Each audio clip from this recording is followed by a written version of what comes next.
What is up, everyone? It's that time again. You're listening to It's Been a Week. I'm your host, Ben McDonald, and this is your weekly dose of whatever the hell just happened.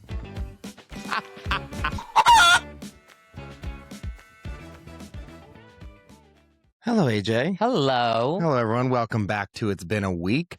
Before we get into everything, today's a very important day. Why? It's a huge day. Today is? Today is the 20th anniversary of Hannah Montana. Oh, my gosh. Listen, I know this is probably going to be the gayest thing I've ever said on this podcast. Well, maybe I've said gayer things. I don't know. This is a big deal to me. Mm-hmm. Hannah Montana was like my childhood. Hannah Montana, Miley Cyrus. Miley Cyrus is my number one. Didn't you end up on the Ellen show because of Miley Cyrus? Because of Miley. So Miley Cyrus is my number one celebrity, my number one, like, she can do no wrong in my book. I have met her multiple times. I have at one of her concerts, I asked her to prom. And she stopped singing halfway through the climb and came, and she was like, I don't have a dress, was her excuse. And would you have like a sign? Yeah, I was in the front row. And it said, will you go to prom with me? Yeah. I mean, I don't even know, but I was like in high school. I was in high school, obviously. I was going to prom. Met her. I went to the Best of Both Worlds Hannah Montana concert. It's the best of both worlds. Exactly. And I was probably the only boy, maybe not the only boy, but it was like all these little girls. I was the tallest one, and I was second row. I remember my mom, I think she spent like... You know what's kind of weird? What? Didn't she like marry or was with that like Australian guy? Yeah, Liam Hemsworth. Yeah, you have like that vibe. A little bit. Woo-hoo, what a compliment. You know what I mean, though? Okay, I'll take that. Like, maybe she was already, like, into it. Like, maybe. Yeah. No, my mom had spent at the time, I think it was like, I don't know, $1,000 on the tickets, which is an insane amount of money even now, but like back then. Yeah, it's wild. Is wild. I mean, this was 20 years ago. To spend $1,000 on each ticket. Back then. I know, it's crazy to say back then. But for real, like $1,000 was crazy. But this is the time when like scalpers, it was like, you know, they didn't have all the things they have now to like try to avoid scalpers buying all these tickets. You could actually scalp. Yeah. And people would buy a ton of tickets, and like dads were doing competitions in high heels to try to get their daughters tickets. I mean, it was a sold out show in every city. It was insane. It was also the first time we met Miley Cyrus because she was always Hannah Montana. So the first half of the concert was Hannah Montana. Oh, it's a Best of Both Worlds? Best of Both Worlds. Did you ever watch? You never watched the show? I don't think so. Maybe like, you know, a little here was on, but it wasn't like I tuned in. Well, she was a normal girl, played Miley Stewart. And then by night, she'd put her wig on and she was Hannah Montana. And no one ever knew that just because of the wig, they couldn't tell that it was her. So she had the best of both worlds because she lived her normal school life and a normal life as a kid. And then she was also a pop star. What's so fun, because I've obviously like listened to some interviews recently as you're like gearing up for this momentous day. Can't wait. And I can't believe I forgot that it's today. How dare I? But she talked about living now and trying to maintain some of that privacy in her life and how she strives for that. So it's interesting that, you know, in some ways... Well, she went through a period. I mean, obviously... She was extremely exposed. She was born famous, being Billy Ray Cyrus's daughter. And then... But like had that moment where it was just like she was going down a path. You could feel it like... But I never worried about her like I did, like you worry about like some of these other child stars. Yeah. Because like hers, she even did an interview one time and she goes, you know, everyone thinks I'm going crazy. And she goes, it's all planned crazy. Yeah. And Larry Rudolph was managing her, which is Britney Spears' manager. Back in the day when I did music, that's who they were trying to get me aligned with. Yeah, but he's very like... He's from Massachusetts, I believe. But risque, and like, I mean, he helped Britney Spears and all these people. So like Miley was going down this path, but she was like, everyone thinks I'm crazy. She goes, it's all planned. Like... Miley Cyrus cutting her hair made global news. It was news in Australia that Miley Cyrus has cut her hair. Like, it's crazy to think it's that crazy, level of but fame. It's also, yes, and yeah, that is crazy. It also was a different time, which I do think's important, you know, because think if that happened now, like it wouldn't be at all. Everything's just everywhere. Because everyone would just post on Instagram. Like, that's when it was fun, too. Like, when it was fun to not see everything all the time, and then something like that could cut through. That was fun. But now with social media, you see everything and everyone posts everything. Whereas, I feel like it's also why like people are just so, not to get off topic, we'll get right back onto Miley Cyrus' 20th year anniversary. But I do think that that's partly why I think people struggle to find happiness and joy because we're just oversaturated. Before you used to, it was like, in a way you were just saying, like, her crazy was orchestrated, like media and press and like PR used to be much more intentional. I think now it's just free reign. Like people are out here getting thousands, millions of views off of nothing. Well, and it happens so fast. Like someone cutting their hair, it's old news by tomorrow. Right. And it's insignificant. Like now things have to be so extreme and grand or like Crazy. obscure and real crazy for like anyone to care about it. So I'm excited because we're going to watch this 20-year anniversary. So so Alex Cooper, the host of Call Her Daddy, is interviewing her. She's also singing some of her songs because Disney did not allow her to sing any Hannah Montana songs. She was not allowed to perform any of them for years until she became inducted into the Disney Legends. Okay. And she was the youngest person to ever be a Disney legend. A Disney legend. Who else is a Disney legend? Do we know? No.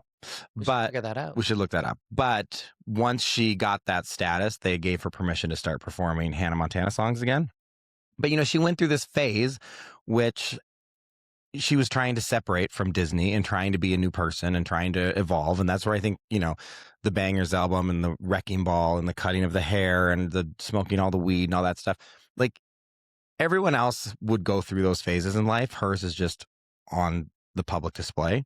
So I think Disney for a minute was like, oh boy. And I think she was like, she had made jokes like Hannah Montana's dead and like it's done, because she was trying to really separate. But then at the Disney Legends speech, she was crying and she was like, I was Hannah Montana and I was so proud to be her. And now I think she's embracing it, that like she knows she would not have the life she has without Hannah Montana. Yeah, absolutely. And so she's going to sing some of her songs. She's going to re-release some of the songs, and there's a new Hannah Montana song coming out. Oh my God. So it's I remember when you were talking about this months ago. I knew something was coming. I know, and you were hoping that it was going to be a tour, and you were like, we're going to sit the front row. I can only imagine the sign you'd have this time. But you were a little disappointed when it was like just going to be a special, but now I feel like you're happy again. Well, I'm happy because it's like, okay, she's going to perform some of the songs, and it's going to be on Disney Plus. You can rewatch it. Look, Lord knows. Let me tell you something about Ben. When Ben likes something, you got to if you think Ben's going to like something, send it to him because he will get you the views. He'll get you the replays. Repeat. I mean, repeat. I swear we'll be driving in the car and the same Celine Dion song will have played 7 times. I'm like, Ben, you got to change it. I know. I can just keep listening to it. Yeah. I drive it into the ground until you can't hear anymore. Yeah. A few other Miley Cyrus fun facts. So when I first moved to LA, and I didn't know a single person, and I was just living out there, I used to walk around. She lived in this neighborhood in Toluca Lake, and I would just go for walks because I was like, I didn't know anyone. I had nothing to do. And so I would... Sounds like a little bit of a stalker. But I actually I just happened to pick her neighborhood to walk around in. Well, I ended up learning there was so many, like Hillary Duff lived there, the Jonas Brothers, Steve Carell. I used to see Demi Lovato. I used to see all these people, and I was like, oh, wow. Surprise. I know. What are you guys doing here? But then one time I was driving, and I almost got in a car accident with her. With Miley Cyrus? And her mom. We were like, that'd be like a real stalkery moment. Yes. It'd be like, why are you here? Like, we've been seeing you on the cameras walking. Like, what the fuck? Yeah. But no, it was like at this 4-way intersection, and it was like kind of a blind spot, and they were in the wrong. But then we almost hit, and I remember they were like screaming at me, and I'm like, I'm being screamed at by Miley Cyrus right now. This is amazing. And then Can I get your autograph? Right. Want to go to the prom? You want to hang out? Which someday we will. I feel like we will be friends. Yeah, I love her. And I feel like would actually get along. And I'm going to manifest that to happen. But then also, when I met her at the Bangers tour, she was like, somehow something got brought up about twerking, and she's like, well, let's see it then. So I twerked on her, and then they took my photo of me twerking on her, and I had put that on Facebook. And then when I went one time to the Ellen DeGeneres show, I'd been to the Ellen show a couple times, but it was something when people would come to visit me in LA, they would like want to go see a TV show, or they'd want to go to Universal Studios, or they wanted to do something Hollywood. So I had some friends in town. Oh no, I had my ex-boyfriend in town. Yeah, I remember you told me. Oh yeah. Oof, God. And I was like, okay, we'll go to the Ellen show. And I had been before, so we're driving there, and I get a phone call, and they're like, hey, we're just calling from the Ellen show. We're just making sure you're still coming today, right? And I was like, yeah, I'm on my way. And I remember I hung up the phone. I'm like, that's so weird, because normally they don't care if you show or don't show Right, because there's plenty of people there's a in line. wait list. There's a line of people Yeah. to fill seats. Like that's not an issue. So we get there, we check in, I'm sitting down, and then this lady comes up to me and she goes, "You're Ben, right?" And she's like, she was kind of like, she was chatting and it was weird. But I was like, I think they were trying to make sure I wasn't crazy. Mm-hmm. And so then when it was time to go into the studio, we're sitting down and they were like, "Oh, you come over here." And they put us like dead center, like VIP. I was like, wow, this is really weird. Then this is when I really knew. We sat down and they said, "Okay, can you two switch spots?" And I was like, and I even saw like a camera like being tested. And I looked at my ex and I go, "They're going to do something with one of us." And I'm like, "It better be me." And he was like, "It better fucking be you. I do not want to be on TV." So then I'm just sitting there and all of a sudden Ellen comes out and she's doing her monologue. And then she goes, "Is Ben McDonald here?" And I was like, and all I thought to myself is I'm like, stand up. Because I was like, if you sit down. You stand up, your twinky little self pops right up. Pops right. You got your hands at your face. You're like, "Oh my God, me." She even said, she goes, "Oh, you just popped up right there." But I knew, I was like, don't sit down and blend in with the audience. I'm like, I got to stand out. So I stood up. And then she goes, "We found a picture of you." And I was like, literally, I had no clue what they were going to show. And I'm thinking of all the things I posted on social media. I'm like, this is interesting. And then they blow up this picture and she goes, "That's you. And that's Miley Cyrus behind you." And I was like, "Yeah, that is." And she goes, "And that's a blow up doll behind Miley." And I was like, "Yeah." And then Ellen goes, "Okay, we're going to do something for you we've never done before."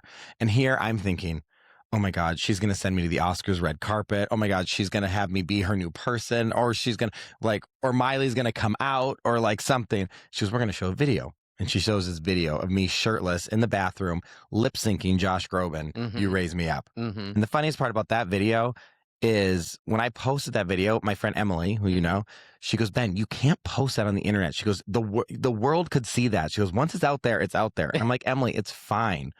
Cut to Ellen DeGeneres. And then Ellen, I think she gave me an iPad and some underwear. What do you mean you think? Let me tell you, folks, this fool still has the underwear and still wears them. And there's holes in them. But you're like, "Nah, they're my favorite." They're so comfortable. I know, but they are old. Yeah, they're old. How old? Well, long, 15 years old. Yeah. They have sentimental meaning. I know, believe me. And poor Ellen, I don't know if I fully agree with her being canceled, but that's a whole nother subject. But the amount of views at that time, Ellen was huge. Literally when I was going airplanes, when I was going to Starbucks, people would recognize me and they're like, "You were the guy on Ellen." I was like, that's what I'm trying to say. See, this is a time in life.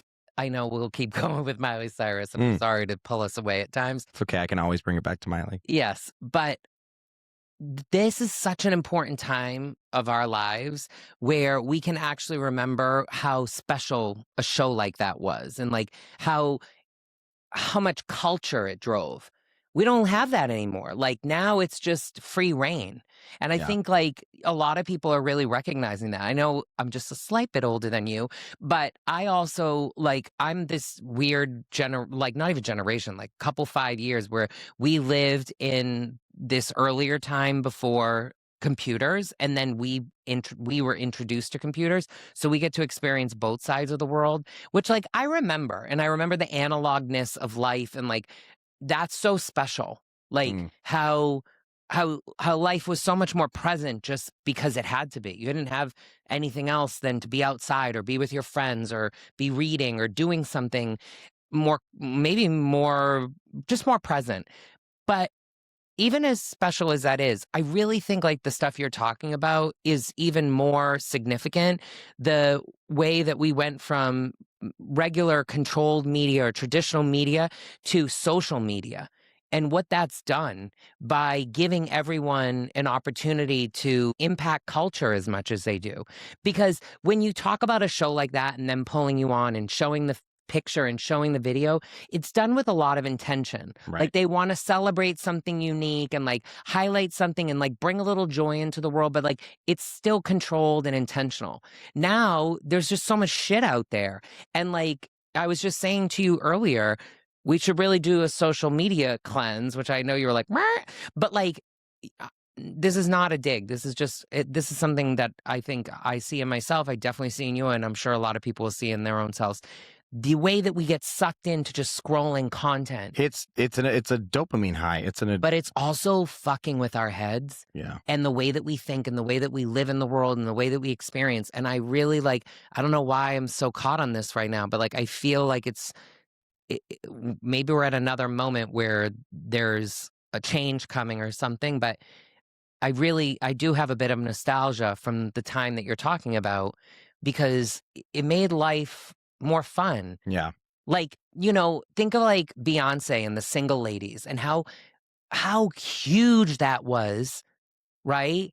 If that came out now, it would have a moment. It'd be done in 5 fucking seconds because we'd be on to something else. And that was I will say, though, Beyonce, of all artists, she keeps the mystery alive. Yeah. Because she does not let you into a lot of her personal life. But I think Miley's doing that too. Miley's pretty good at that too. She says that. She just wants her life to be her own too. And there used to be such a thing with movie stars and rock stars, and you didn't know that's what was so amazing and enticing. But then now you have the Kardashians of the world who have exposed every inch of their life. People have an expectation that everyone's supposed to do that. And as an artist, Real Housewives and all the stuff, you have these people that show you every ounce of their life and their everything. They put it on Instagram, they put it on TV shows. Yes. But then, you think about when I think of real movie stars, I think Julia Roberts, George Clooney, Meryl Streep. Same with me when I think of real singers. I think of people with real talent. They weren't plastering their lives anywhere. You went because they could sing their ass off. Yeah. You know what I mean? Now people are having that level of exposure or fame, even if you want to call it, beyond their actual talent. I remember when Twitter first came out. I'm not saying it's wrong. No, I know. I'm just it's just the way it is different. now. And for someone that, listen, is really talented, I don't like that. I think it should be we should be able to just enjoy someone's talent, and not have to see all that other stuff. But yet have people who that's what it's about. I remember when Twitter first came out, and you know who tweeted me? Kirstie Alley. Oh my God, that's of hilarious. all things. And what's funny? Well, it's funny, everyone, because that's a whole nother story. I know, but real long story short, so they get it. We were supposed to buy another house, and long story short, the guy couldn't sell it to us because he had been on a Ponzi scheme with Kirstie Alley. So for a future time, which rest in peace, Kirstie Alley. Yeah. No, but I also hope she didn't steal a bunch of people's money. I remember when I told my friend, oh my God, Kirstie Alley, I just tweeted me, and they didn't believe me. They were like, no, she didn't. I'm like, no, it's her verified account, and they were like, yeah, okay. That was when social media everyone hadn't grasped the concept that no, you really can interact and communicate and because back then, when these rock stars and movie stars, you have to write them a fucking letter and hope that it gets to their fan mail. You had no access to them. Yeah. Now there's access to everyone. Yeah. But let's bring it back to Miley. True. I think back to when, yes. Go ahead, bring it back to Miley. Bring it back to Miley. So some of the highlights of Miley is I've been to every single concert that she's every tour she's done. I thought this was about Miley. Yeah, I've been to every tour she's done.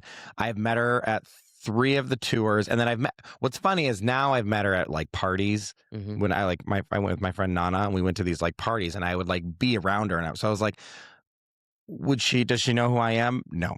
But has she met me multiple times? Yes. Right. Which is fun. And you didn't go up to her and say hi? No, I did. I talked to her, but I wasn't like, hey, remember me from your concert? I was like, no, play it cool. Yeah. So I was, I talked to her and we spoke and we were hanging out and we were I think she was drinking at that time still. So we were just having a drink and making small talk. But I wasn't remember me in your concert when I asked you to prom? No, I was play it cool, Ben. Internally, I was freaking out, but externally, I played it cool. And one of my favorite parts about all of this is when I finally did come out as gay and all the stuff. I remember my mom being she goes, but I don't know. She goes, I thought you loved, Hannah Montana so much. And I go, Mom, I wasn't in love with Hannah Montana. I wanted to be Hannah Montana. And there's a difference. I don't think anything's changed. No, I still want to be Hannah Montana. Dream. Wait, so we're doing a little viewing of this thing tonight. Yes. What do you have planned? Are we gonna have we're gonna have specialty cocktails? We're gonna have nobody's perfect nachos. Oh, we're gonna have all the desserts will be called the sweet niblets. Ooh, which you probably don't get these references. No, but this sounds fun. And who's preparing all that? I'm not sure. We'll figure that out. We only got a couple hours, right? Well, there's our wrap up on Miley Cyrus. I absolutely love her. Biggest fan. Can do no wrong in my eyes. And I will defend that bitch to the day I die. So if any of you guys are going to come for me on Miley, I don't want to hear it.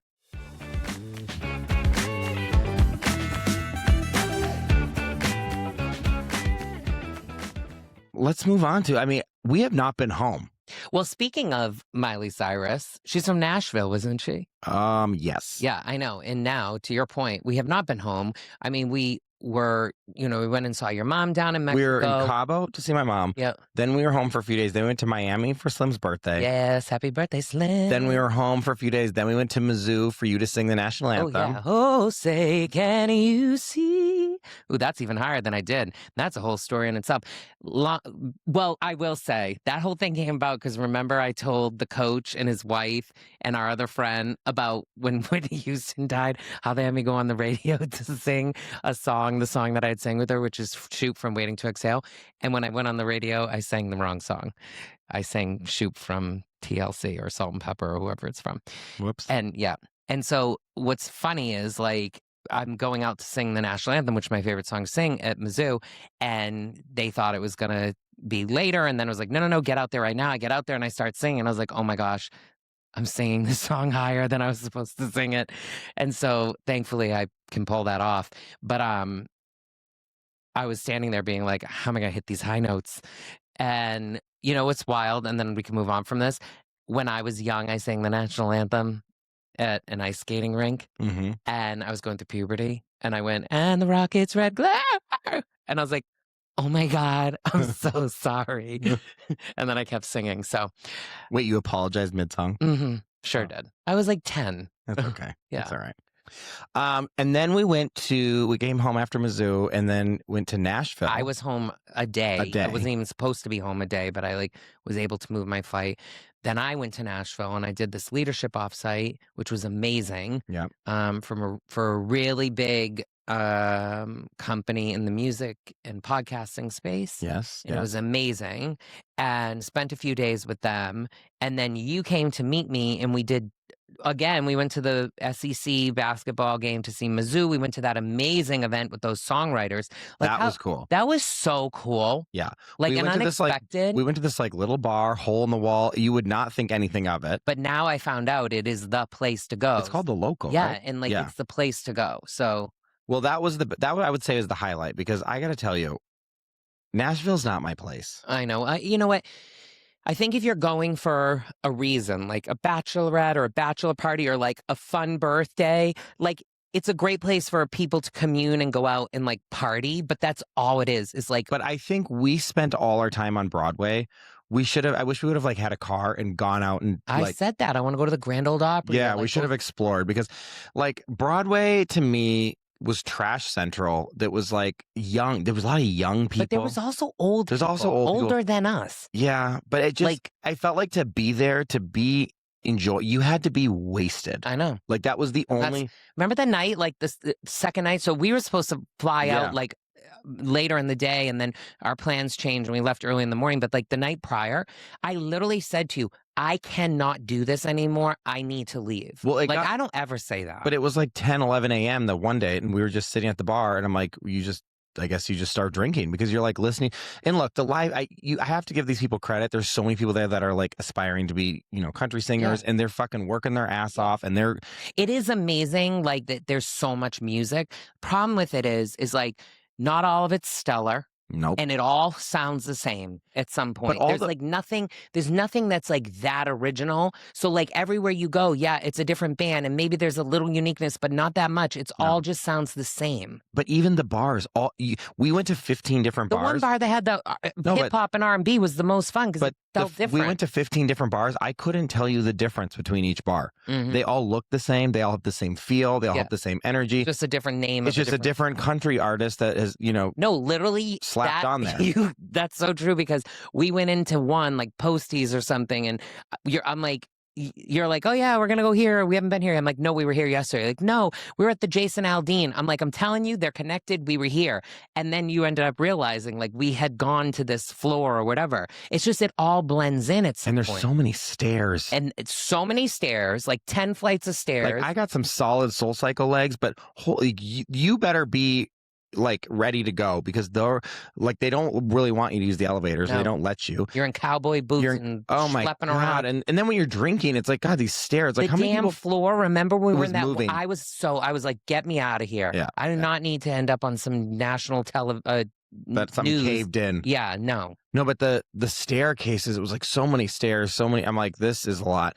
And then it was trashy. It was trashy. Yeah. It was trash. Which, like, listen, I know we have friends there that we didn't get to see because they were out of town, and I would love to go back and see them. Yeah. And then, like, if there's a reason to go, like an event or something, I bet it's amazing. Like, if we knew someone was at the Grand Ole Opry, I'd love to do that, or like something where But Broadway is like the Strip in Vegas. It's like West. It's like it's like West Hollywood Strip. It's just like it's the tourist trap. It was fun because we had other friends that came in and they were wild and that was fun and like of course. But like we were like, we gotta get out of here, and we ended up coming home. We were home for. But look, I love Vegas. Yeah. But Vegas, like 2 days, 2 nights, 3 days is all you need in Vegas. I feel like Nashville's the same. We were there too long. I know. And the other thing is, well, I was there even longer, but I was at that beautiful South Hall, which is amazing. It's this farm resort just below like Nashville, the city of Nashville. It's amazing in Franklin. But like I was saying to you when we were in Nashville, I never wanted a slot machine more in my life because it felt like Vegas in that way. But like without gambling. Where's the gambling? Like, where's the good show? Like, where's the good dinner? Like, we did go to Craig's, which was fun, but that was that first night and it was a different vibe. But I wanted like a show or an experience, and it was just sit and drink. Oh my gosh. Well, 2 things. One, we ended up at that drag bar, which was amazing. Love. Unexpected. It was so good. Yeah. And then we were supposed to go to that drag brunch on Saturday, but we couldn't go. It ended up being the same place. They just had a different name. Like, it's like, these restaurants that like. No, so you guys, we randomly went to this drag show, but we had already had tickets for this drag brunch. So when we couldn't go, our friends were still going, and we're like, let us know how it is. She showed up to go to the drag brunch, and she goes, it's the exact same place. Mm-hmm. She goes, they changed the name during the day. Okay, and so we were just out the other night with some friends here, and we were talking about Nashville to them, and they're like, they went for that other girl's bachelorette party, and they were like, we went to this drag brunch, and I was like, is it Susie Wong's or whatever? And they're like, yeah. I feel like it might be the only one. I think it's Tennessee. But we got out of there. We left early and we went to Austin. Well, no, we came home for 45 minutes to shower. And change. Yeah, and like that was brilliant. And we because drove it was to a Austin nice for South by Southwest. That was so fun. That like the whole thing about it was like so fun. Seeing so many people. I told you when we were going down, all I wanted to do was just see people and give them a hug. And that happened. We ran into so many people. We went to the iHeart party. We went to the Spotify party. We got to see Alanis Morissette. Yes. And then even randomly, like we were just sitting in the lobby of the bar, like of the hotel. And this girl, I had not seen her in like 10 years. Oh, yeah. And I look over and I'm like, we both kind of locked eyes. And I'm like, I know her. Mm-hmm. And so I went up to her and I'm like, are you Syra? And so I'm like, you have to meet my husband. I'm like, because she's a Grammy award-winning rapper. Mm-hmm. She has songs with Demi Lovato and Skrillex, and she's amazing. And her and I met 10 years ago. We totally hit it off. I think I was telling her about my documentary at the time, and she was bawling, and we were like, oh my God. And it was just... And her friend was super sweet. And her friend was involved in that movie that... Yeah. 10 hours later, every person I talked to was involved in that movie. Yeah. It was like so weird. It was such a small little world. We weren't even there 24 hours. No. We were there like 18 hours and so much happened. Yeah. But it was fun. And that was a little more my speed. More my style. Yeah, I think it's just more exciting. Like South by Southwest felt alive, and it was just so fun to bump into so many different people. Felt a little more VIP. There was a level of that was really nice. And then we came home, and we're here for a minute before we're back on the road again for some really exciting things. Yeah.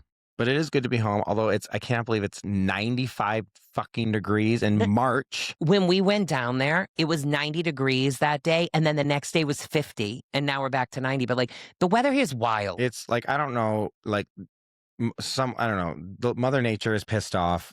Jesus is out of control. Like, I don't know, Moses needs to get involved or something. I don't know, because it is like out of control.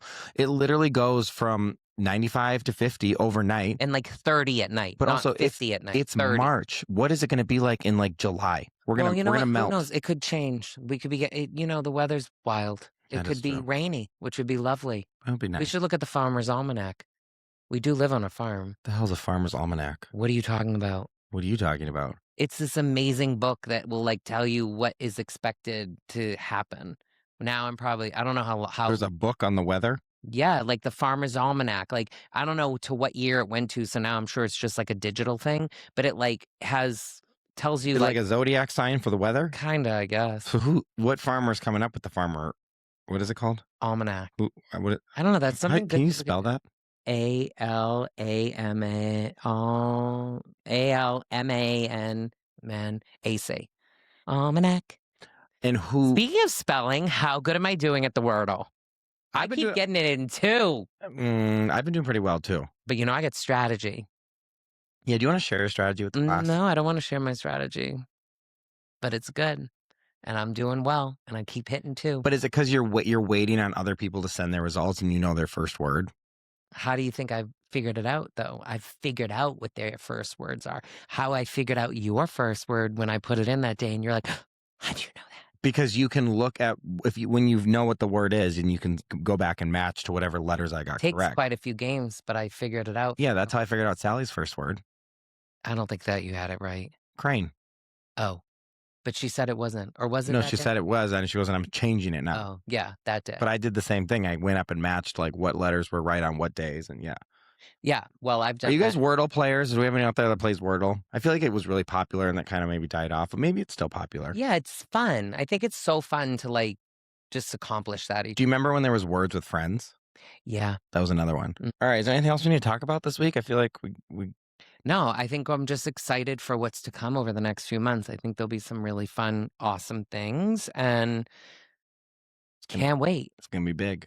I think it's going to be massive. Hey, and another thing, you have your pop-up coming up next weekend. It's sold out again. Yeah. You just did this amazing other photography shoot. Like, props to you. I was on a call today talking to someone, and I was like, yeah, I've just been like standing behind Ben. He's getting all these opportunities. I'm like, come on, Ben, come on. A little work pony over there. I think it's great. I think it's really great. Well, that was a good week. We'll have a good week ahead. It's going to be a great week. Yes, and we got more planting to do. We've been doing a lot of outdoor projects. We've been working on the koi pond. We moved by ourselves. What was it, like 6,000 pounds? Okay, here we go. No, add it up. Oh, because you're including these other. I'm including like the boulders plus all the other stuff. I know, but I was gonna say to the folks, you love to add. Okay. Like at first it was 4,000, then it was 5,000, now we're at 6,000. But I understand what you're saying. Between the boulders that we moved by hand, that I have broken a fingernail, I have bruises, I cut my big toe. You have me lugging rocks today. Like I can't even tell you how many of those. What are they? 5-gallon buckets full of river rocks. Yeah, it was good for you. Just carry it over there, carry it over there, carry it over there. It was good for you. We didn't make it to F45, so it was a nice little workout. I know my hands were hurting, my leg. Well, now your back's gonna hurt because you just pulled landscaping duty. That's funny. And now we've got plants, and we're gonna do some more. We planted a tree today. I mean, we are butch as they come. Mm-hmm. All right. They do say landscaping, like the investment's like, I don't know, 300% or something you get on putting in landscape. I hate pulling a fucking weed. I hate spraying all the stuff, putting on the emergent. I hate putting all the shit. I hate it. I hate it. We're and then lucky. You do it, and then like the fucking weeds come back. It's the worst. I know. All right. Well, thanks for being on this episode with me, Mr. Ajay. Thanks for having me. All right, everyone. Hope you guys have a great week, and I will see you next Tuesday.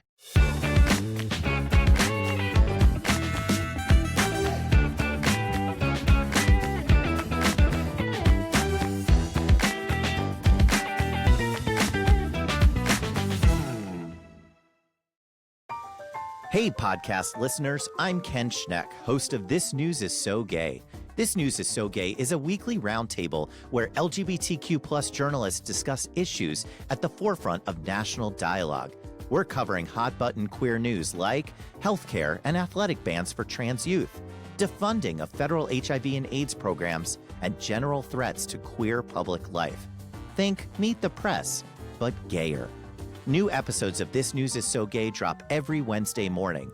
Find us on your favorite podcasting app.